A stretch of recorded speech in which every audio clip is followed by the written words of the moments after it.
바이든의 이번 결정에 중국 공산당은 거리에서 춤을 추고 있을 것이다. 조 바이든 미국 대통령이 일본 제철의 미국 철강 기업 US 스틸 인수를 불허한 것과 관련해 일본 정부가 강한 불쾌감을 드러내는 등 오랜 맹방이었던 미일 양국 간의 긴장감이 고조되고 있습니다.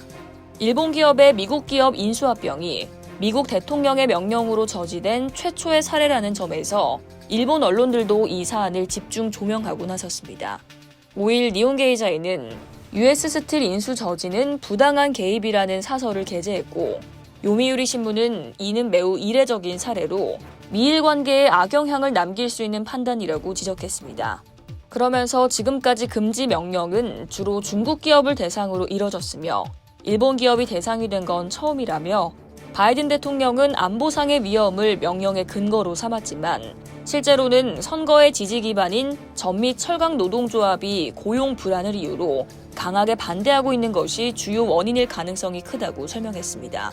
끝으로 요미우리 신문은 중국 철강 제조업체들이 저가 제품을 수출하며 공세를 펼치는 가운데 일본과 미국의 제조업을 대표하는 기업이 연계에 대항하는 상징적인 틀이 될 수 있었던 만큼 손실이 크다라며, 이번처럼 불합리한 결정은 대미 투자에도 악영향을 미칠 수 있다고 지적했습니다.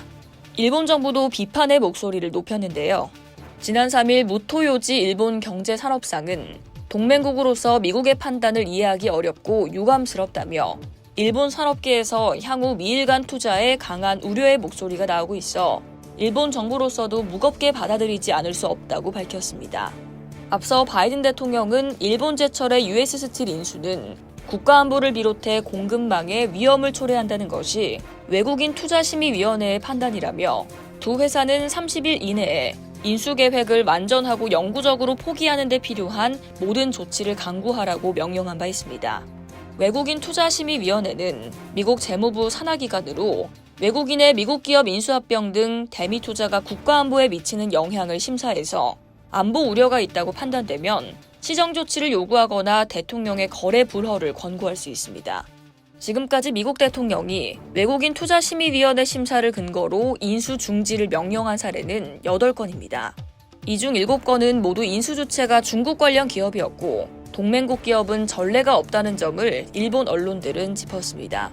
일본 제철과 US 스틸도 공동 성명을 통해 법적 권리를 지키기 위해 모든 조처를 하겠다며, 바이든 대통령의 결정은 동맹국인 일본을 모욕하는 것이라고 비판했습니다.